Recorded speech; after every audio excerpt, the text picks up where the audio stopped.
Hello, hello, hello, everyone.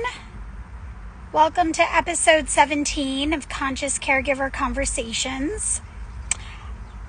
I'm going to be totally honest. I completely forgot about our live tonight. I have been so busy with all the things.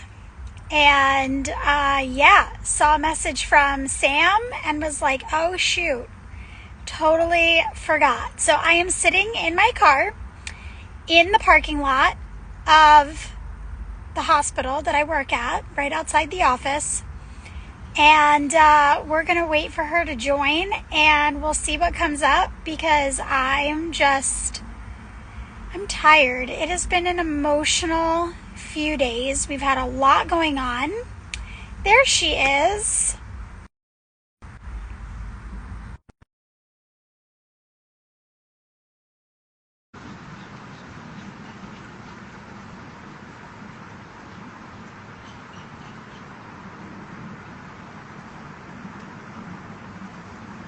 There she is.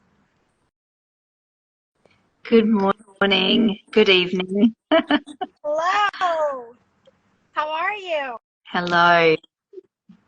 Good. I got just the last thing that you said before I hopped on was that it's been an emotional week, day, month. And yes, I'm here for that. Yeah. And I'm so pleased because today I have your face as I'm on here that I can see as well. So that's huge bonus because usually you go blank and I talk to a blank screen. So something must be going right today.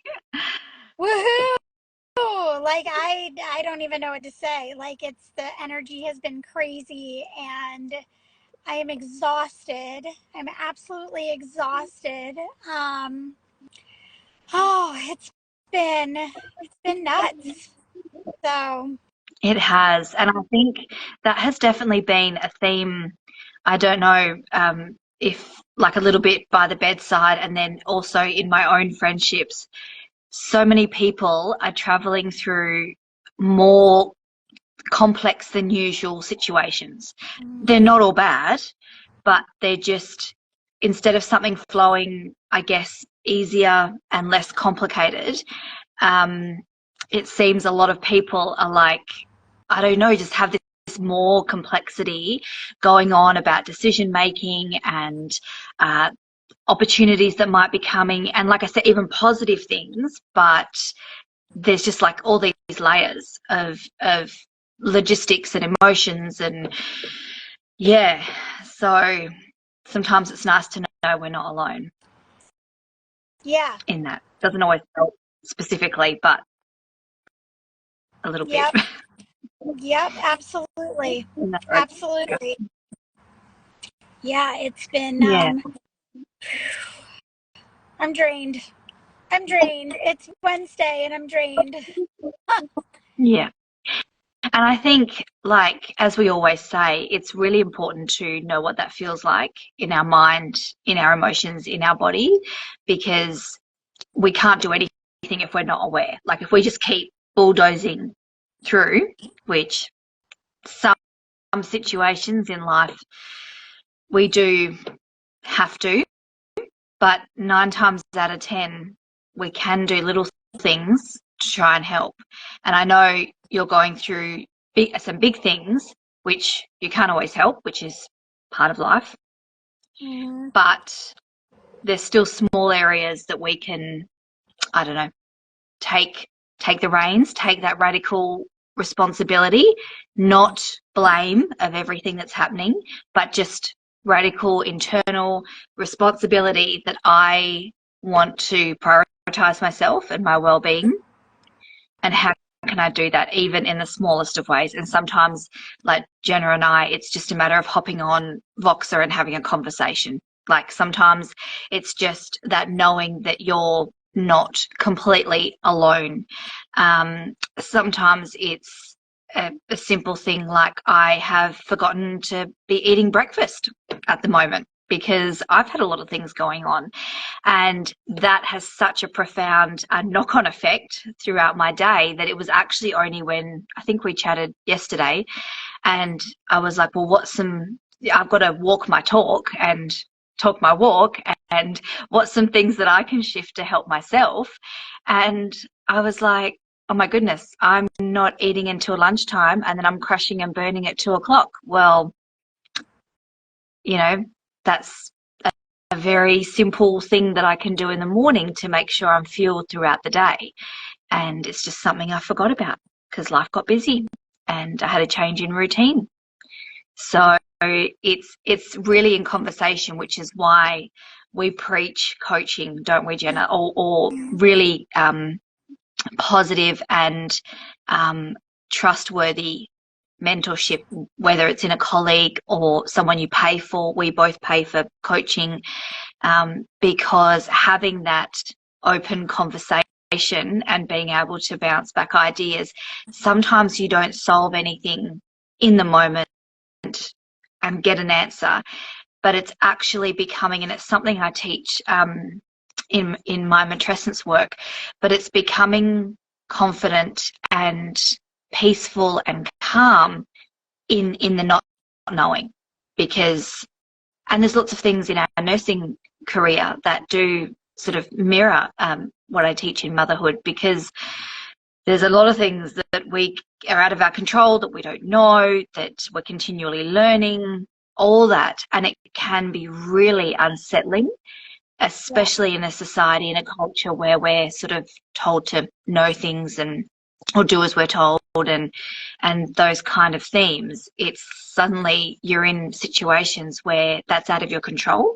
And I know this is a little bit of a segue, but I think it's really important to know that every single person has the ability to find an inner peace and comfort, whatever you want to call it. I feel it's like a very peaceful, grounding center. And that's when I know that I'm aligned, no matter what is happening in my external. My 2-year-old could be having a meltdown. I could be called into work last minute. I could have had surgeons not very happy with me, or, being abrupt and rude. I could be tired, not eating breakfast, and bringing myself back to this central place where I'm like, hang on a minute. I know the path forward. I just need to take a minute.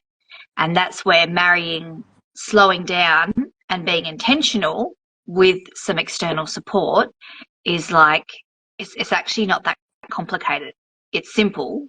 It's not easy, like we've spoken about as well. It's simple, but not easy. This is like a recap of the last 4 months. Yeah, everything in a nutshell. Caregiving teaching. Yeah, this is like 101, but which is why we keep going on about these different themes, different beliefs that we have in conscious caregiving, because they're so fundamental to your well-being and to that longevity in a healthcare career, because otherwise it is just time until you burn out. It really is, if you don't take care of yourself in some form or fashion, which, looks different for everyone, but everyone can follow these basic themes of slowing down, getting external support, and really understanding that you have the ability, no matter your experience, no matter your specific role, you have the ability to tune into that inner grounding, peace, contentment that's available to us, whether we currently feel it or not. That's available to us at any point. And again, except for that small percentage of time when it's a Met call and it's a code blue or whatever, obviously that's a very hectic time. But the rest of that time, we have the ability to tune in, to slow down, become intentional, speak with a trusted colleague or a mentor or coach, and really ground in to our own peace, which is available to us. And that's something that is a journey, but it's not only a journey over a lifetime, it's a journey every single day, because every single day you'll get distracted from that and distracted and distracted and distracted and stimulated, overstimulated, decisions to be made, all these things firing at us, especially if you're like Jenna and I that like to push the boundaries and just go explore what we can do and how much we can handle. It ends up being, we can very easily become, right up here in our cortisol levels, and heart rate and blood pressure and all the things can just very quickly elevate.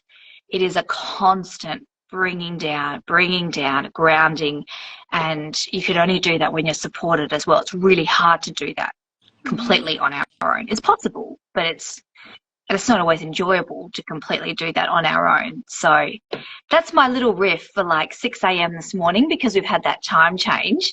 So I'm fired up, Jenna. So stop me at any time. Yeah. She's well rested and ready to go, and I'm like, I'd be like that if I was at the other end of it. It's been, I'm tired. What else can I say? I don't know. I'm glad you're riffing, because I'm like feeling like I've been hit by a Mack truck after the last 4 days or so. So, it's very interesting. There's been a lot going on, and I will share about it eventually, but I always share about things when it's appropriate, just in terms of making sure that those we're closest to get to be the first ones to find out certain things, because that's only fair. I'm very much committed to sharing transparently on social media, but also being sensitive to the fact that the people that are closest to you shouldn't find out about important life events from Instagram. And that's just, that is part of being conscious and being a conscious caregiver, and just practicing consciousness and intentionality and all of that. Is being sensitive to the fact that, the people that are closest to you, whether they be family or friends, or friends that became family, or whatever it might be, is, that they shouldn't find things out about, what you've been going through on social media. So there will be more to come on that, but yeah, it's been a very emotional few days for my husband and I. Lots of back and forth, and things that we thought were going to go one way, and then they're going another way, and but no, I love everything that Samantha is saying. And, one of the things that I can share about everything that I've been navigating, my husband and I have been navigating, is when there are potential big life changes that are occurring, and you're kind of in that void. I actually shared a post over the weekend, but you're like in that void, and then you think that you have the answers, that what you're going to do, and then things get ripped out from under you and change in the blink of an eye. You really get some clarity around areas that need cleaning up. And when I say cleaning up, really exploring and digging deep into what safety means to you, and starting to explore like what's really the truth of that and what's not. Because there's been a lot of panic and a lot of concern around, employment and things like that, in relation to what we've been navigating these past few days. And, not only has he felt really, unstable and insecure about certain things, but I have too, and have found myself really panicking and becoming super reactive, and maybe, making decisions or saying something to somebody before I had the solid groundwork or foundation laid, and now having to backpedal and be like, never mind, and things like that. And so you start to look at where you're jumping the gun, where you're being super reactive and you're not, exercising patience about certain things, because you're like afraid that if you don't do something about it right away, the opportunity is going to go away and things like that. And that's where we really need to realize that if something is meant for us, if it is being drawn to us, if we are attracting it, it's not going to go away. So, you have to just be very, very practical and very, again, just having patience and not being super reactive, really being sure that, the foundation is laid and everything is where it needs to be, before, saying things to certain people. You don't want to put the cart before the horse. And it's so funny because in education, I say that all the time, right? Like things happen within the hospital. Perhaps, we had a patient outcome that wasn't what we would have liked. And, sometimes we have this tendency to put the cart before the horse and we just react and we start, educating. And then sometimes we end up backpedaling because we have to change something, or, a policy gets changed, or a best practice gets changed, or whatever it might be.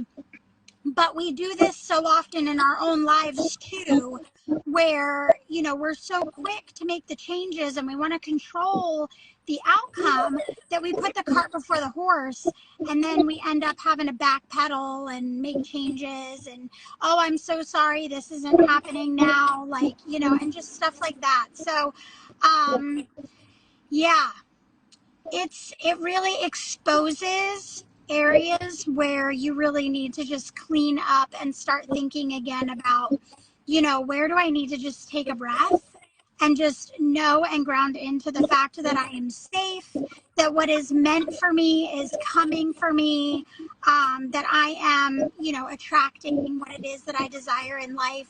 One of my mentors always says, what you want wants you, right? What you want wants you. You wouldn't have these ideas in your mind, you wouldn't have these visions for your life if they weren't intended for you. But sometimes there's energetic cleanup that needs to occur so that you can create the space to allow that to come in. So we have to start becoming very aware. And we talk a lot about awareness, but one of the things we have to start becoming very aware of is those things that we need to clean up, and where we're not trusting, where we're not surrendering, where we're not slowing down and being intentional and laying the groundwork and making sure that we have a solid foundation before we move on to the next step. So true. So true. And I think that it very much sums up my last week and a half of a lot of the basis of it has been fear of some sort, but that has shown up in different thoughts, different emotions, and a really just very quickly before we finish up, something that our mentor Echo, well, that's who I first heard it from, a very simple tool to use is this fact or fiction. And it does take slowing down, it does take being intentional, and sometimes it is very helpful to express this in a journal or in a conversation, that's confidential, but really looking at, and that brings the safety factor in as well, because a lot of the time the fear shows up when we don't feel safe for whatever perceived reason, because again, 99% of the time we are safe. There is obviously a small percentage of time where we might not be, but 99% of the time we are safe. And so it's these different fears showing up, and it is, changes bring growth. They bring challenges and growth in order to transform. Like, that's how this kind of game works of life that I've been working out. So it's much easier perhaps in hindsight or if we zoom out, but when we're in the thick of it, when we're going through it, it is so easy to get really reactive, pulled in by the fear, believing all your limiting beliefs. That's what I've had to disintegrate a lot of, you know, over this past week and a half. And it has taken so much time, courage, patience, and messiness to work through it. It has not been linear. It's not been all sunshine and rainbows. It has been messy and raw, and every morning I've had to disintegrate different aspects of fear that have come up. So I think that's really important. We like to be really real on here, Jenna and I, even if we're not talking specifically on our what's going on, you know, specifically with us, we're still being very real in saying that that's why we say that being a conscious caregiver is a commitment. And in fact, any life journey, healing journey, inward growth journey is a commitment, and it is a choice, because you can walk around this planet being very asleep and, you know, not really being aware of any of this. And you wouldn't be watching this if you were. So if you're watching this, you're actually awake and wanting to do the work.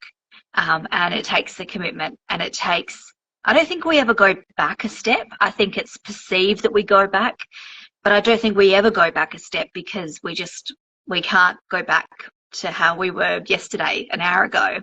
So, but it's not linear. It's not like this, you know, it's like, which is why you need your supports. And it's why you need your different avenues, of which Jenna and I hope one of these is the conscious caregiving conversations that you can refer back to and keep coming back to. Oh, that's right. Oh, okay, this is where I can do this. It's about figuring out and learning and being really gentle with ourselves and giving ourselves a lot of grace. We don't have to know everything. And again, that's something, especially in healthcare, I feel like is very incumbent upon us to know so much, that we can go down the track of feeling like we need to know everything, but you don't. It is a learning journey. So... Yep. But if I can finish, Jenna, what is one thing, if I was in your boots and you were in mine and I was coming on really exhausted, what is something that you would suggest, something very small that I could do for myself today? Honor yourself. You know, so many times we go into this energy of guilt and shame and, you know, oh, I'm so lazy and I can't be lazy, and honor yourself. You know, so many of us in healthcare are very empathic. It's part of the reason, like, especially when I got off the Zoloft, it hit me like how sensitive I am again, and how much the Zoloft was really like creating a little bit of a shield for me so that I didn't take on so much of other people's stuff all the time. And yeah, so when I'm dealing with stuff, even if like I'm processing somebody else's emotions that are not even necessarily mine, the fact is that energy, you know, emotions are energy in motion. We are processing all the things, and when the emotions that we are processing are not super light and super airy and super joyful, and, you know, when they're a little bit heavier, when they're a little bit, you know, more of just the things that we need to release, our bodies are working overtime. Like they really, really are, you know, and sometimes we do it to ourselves, and sometimes it's just, you know, what it is. It's a side effect of what's going on, but none of that matters, because at the end of the day, we are healing just by allowing ourselves to sit with what we're feeling and to feel it and to process and to emote and to cry and to scream and to whatever you need to do. But all of those things take energy. You don't need to be running a mile. You don't need to be running around a nursing unit. You don't need to be, you know, fill in the blank to justify why you need rest. Processing through your junk is reason enough. So if you are exhausted, if you've been dealing with a lot, honor yourself. because the thing is when you get to the other side of whatever it is that you're working through in this moment, then the energy will naturally come back. You will naturally become re-energized. We are in a field where we push ourselves no matter what the circumstance. And this is why we're highly caffeinated and always feel tired, because we never take the time to just honor ourselves. But I can assure you that if you take that time and you truly honor yourself, the energy is going to naturally come back. So honor yourself and stop pushing yourself to the brink, and stop, feeling like you have to justify or that you're not justified to rest. Rest. Definitely. I think that's a whole nother conversation there, Jenna, actually, on whether it's honoring yourself or resting and how to rest. I had to teach myself. I had to teach myself how to rest and how to clear out all the blocks that would come up in regards to that. And it seems like such a silly thing in a way, because it's like, well, if you're tired, rest. But yeah, in the nursing profession, and again, that's something that mirrors mothering or caring, because there's always caring to be done. There's always caring to be done, but we need to rest. So I think that's a really good topic for like a whole half an hour, 40-minute conversation, because it's a skill that we've actually lost in knowing how to rest and giving ourselves that. So that's beautiful, darling. And speaking of that, I think you should drive home safely and get some rest. Speaking of that, speaking of your own medicine. So thank you so much for letting me rest quite a bit this morning, and yeah, giving me the space to do that, which is what a beautiful, mutual friendship, colleague friendship, deep conscious friendship allows you to do as well. So thank you, and take care for the rest of your week, because yeah, it's full on. Yep. It really is life at the moment. Yep, sure is. Sure is. But we'll get through it. We always do. So we do. All right. Well, you take care, beautiful. And to everyone watching, obviously, take care. Yes, we will see you next week.